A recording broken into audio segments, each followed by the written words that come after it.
All right, so I just received in the mail a Gameboy Color from eBay, and boy, it's in pretty rough shape. The screen's all nasty. The back is scraped up pretty well. I think there's like a booger on it right there, if you can see that. Anyway, so I'm going to be doing a case swap on this, but before I bother with any of that, I want to make sure that it is still in working condition. So I didn't test it before, so we'll see if it actually works. Yeah.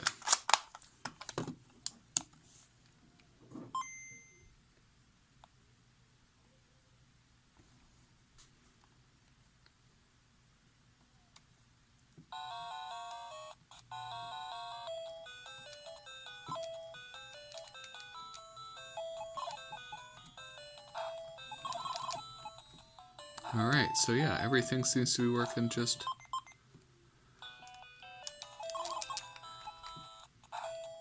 Everything seems to be working really well, so I'm going to go ahead and take this thing apart. So the case, I bought this case from the same place that I bought the one in my previous video, and that is from the God of Gaming, and I still have the screwdrivers from that Game Boy Advanced one, so I'm just going to reuse those. Just like the Game Boy Advance, I guess the framing of this video kind of works better for Game Boy Advance.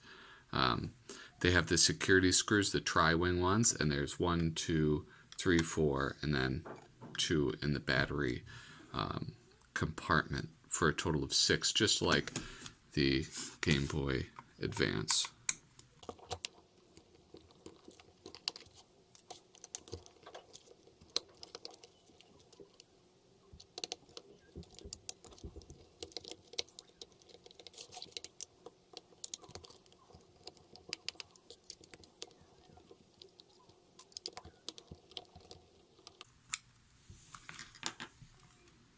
Alright, so I believe that's all of them loosened up adequately. There you go, pops it really easily. I am keeping all of these screws. If you did watch my last video, then you probably know that I was missing some screws when it came to reassembling the Game Boy Advance, and so I had to use some extras that I had, and I don't want to have to go through that again, so I'm just making a pile of all the security screws. So here we are, like the motherboard PCB thing, and now this one, I think there are just 3. There are none holding this in. Actually, 2 of the security screws that secure the back of the case hold the top of the PCB in, and then there's just 1, 2, and 3, and so those are all 3 of those are Phillips head screws. So I'm going to take those.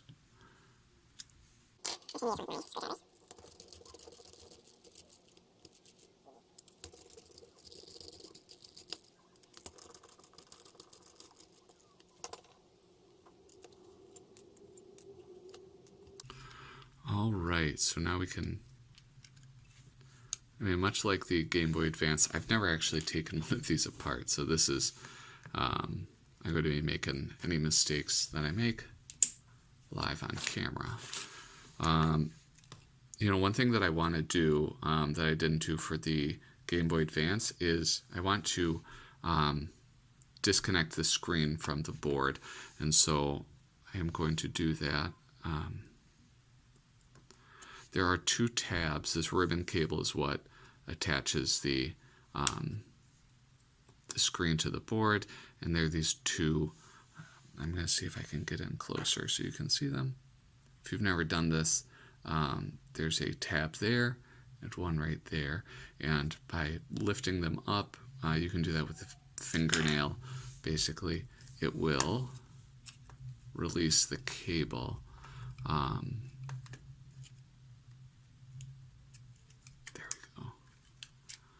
Nice and easy. This Still attach the speaker element. I'm going to take off these conductive silicone pads because they will just get in my way. And remove the buttons.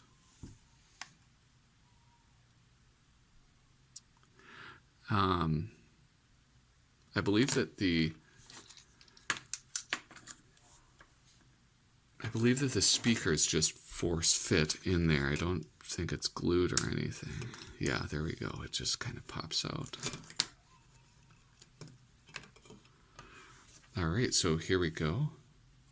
We have the PCB. I just kind of like looking at these. There's the power indicator. Then we have all of the contacts for the silicone buttons, and looks pretty cool.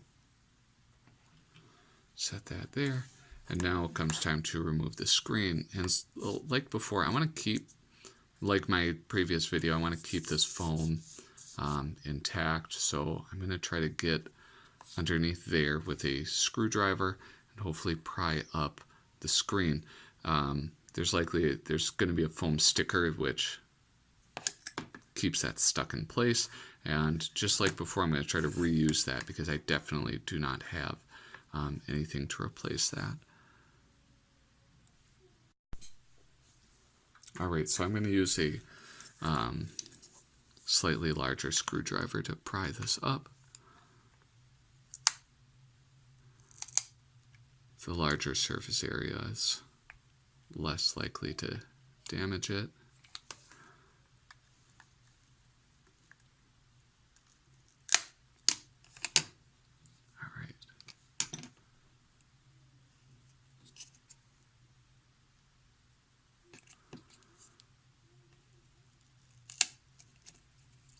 Alright, there we go. Now, looking at this, there is some type of sticker, but it's like really, it's very thin, and I think I'll have to see if I can get that up and reuse it, because it's not the large foam sticker that was used for the 3DS, connecting the 3DS to that 3DS screen to the, I'm sorry, it's not the same type of foam sticker that was used to attach a Game Boy Advance screen to the Game Boy Advance case.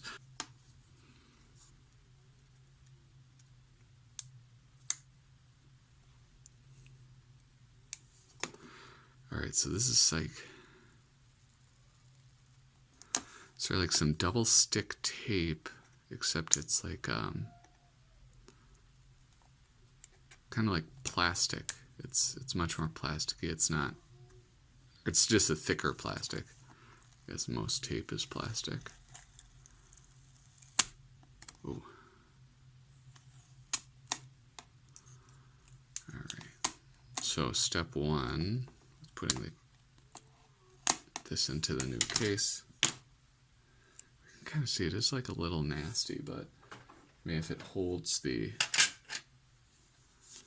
screen in place properly, I think I can deal with that. I guess this is a good reference point, this notch at the bottom.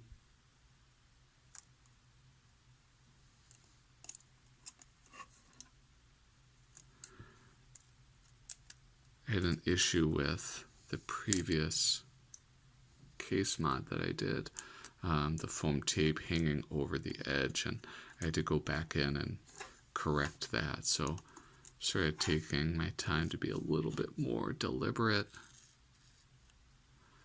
with how I do this.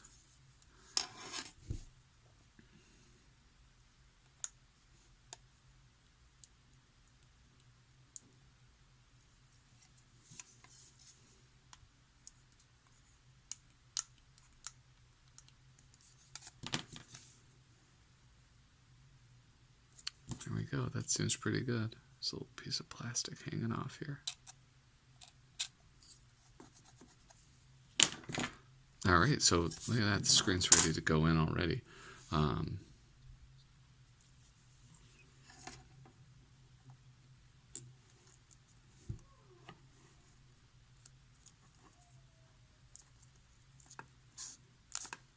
pushing down the edges, helping that fit in a little bit better. Boom. It's ready. It's beautiful. Fantastic. Great, so I'm trying to think what I should be doing next. I think I am going to attach the screen first, just to avoid if anything's on my mat. I don't want the don't want it being scratched or damaged or anything. So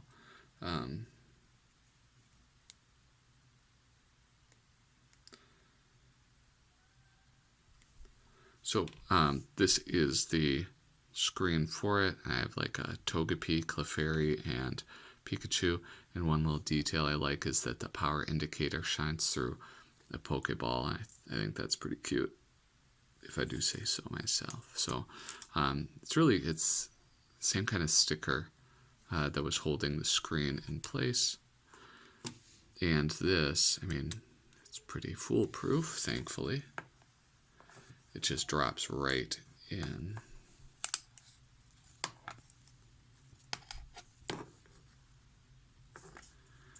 There we go. All right, so that'll protect our screen as we continue this journey. Replacing the directional pad.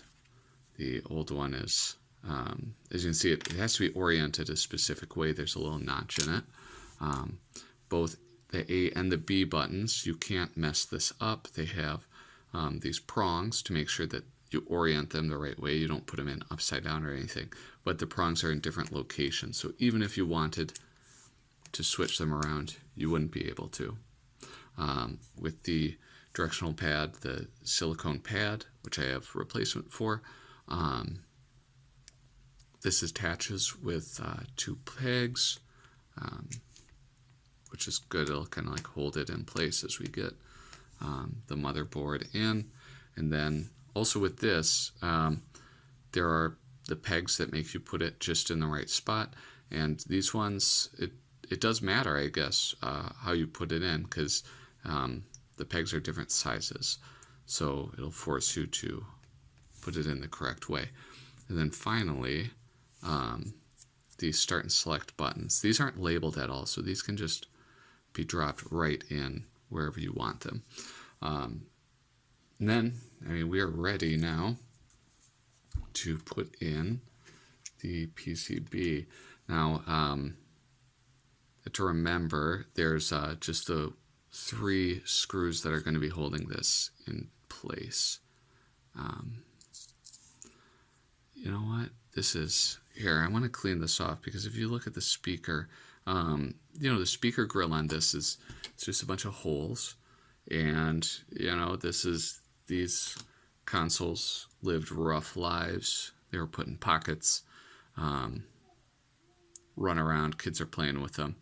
Kids are filthy, filthy creatures. So, I mean, naturally, anywhere that this can get dirt or gunk or grime in it, it does. So I'm going to use my compressed air and try to clean this off a bit.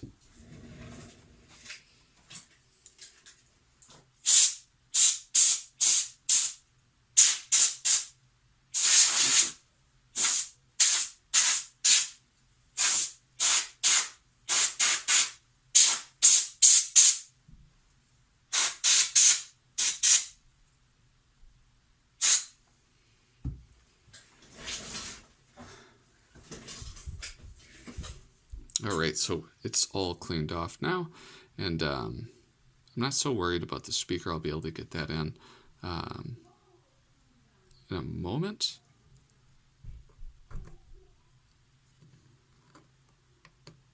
Alright, there we go. That slides in, and again, there are some little tabs on the speaker, so, just like everything else, it makes it pretty hard to screw this up. So I'm going to take out this new hardware. I want to use the new hardware as much as I can, but I might have to dip back into the original stuff. So we have our 6, 2, 4, 6 security bits. Then we have some regular screws for the back of this PCB. There's an additional one, and I don't know what that's for. I'm not sure. Before I get all of that in, though, I do need to put in...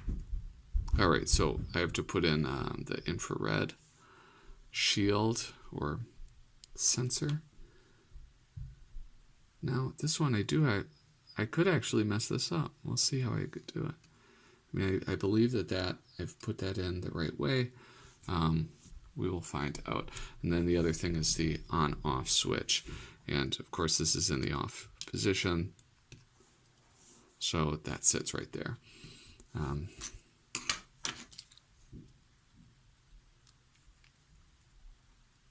have to change out this.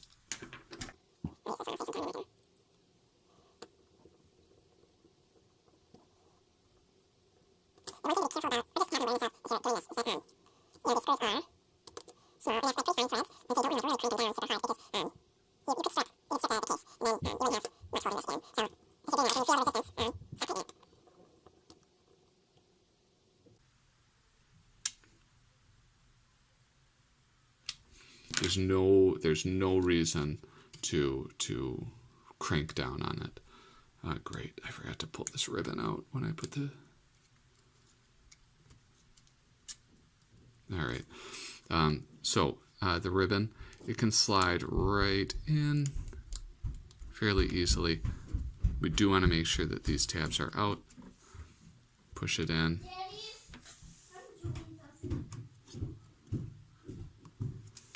And then push those back down. Look what I'm doing, Daddy. What's up? I'm punching the scene. Oh, very cool. Alright, so now the final part. I have the ribbon reattached, I have the PCB attached, and now I can put the back of the case on. So hopefully, the only thing that could go wrong, well, here we have our, have to fit our battery contacts in. Kind of a tight squeeze. All right, there we go. All right, so I'm having some issues with getting this. Do I have to push it back? No, I think I may have put this in upside down.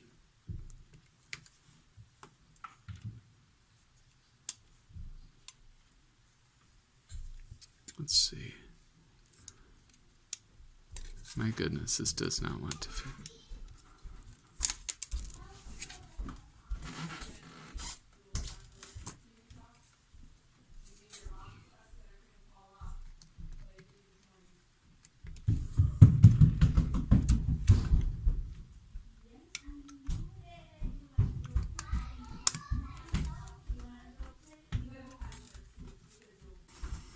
I believe this case is warped. Because if I can get the front part down, but not the rear. So I'm going to see, I'm going to try to put these screws in first and then work my way back, and we'll see if that fixes the problem or makes things worse. Either is possible.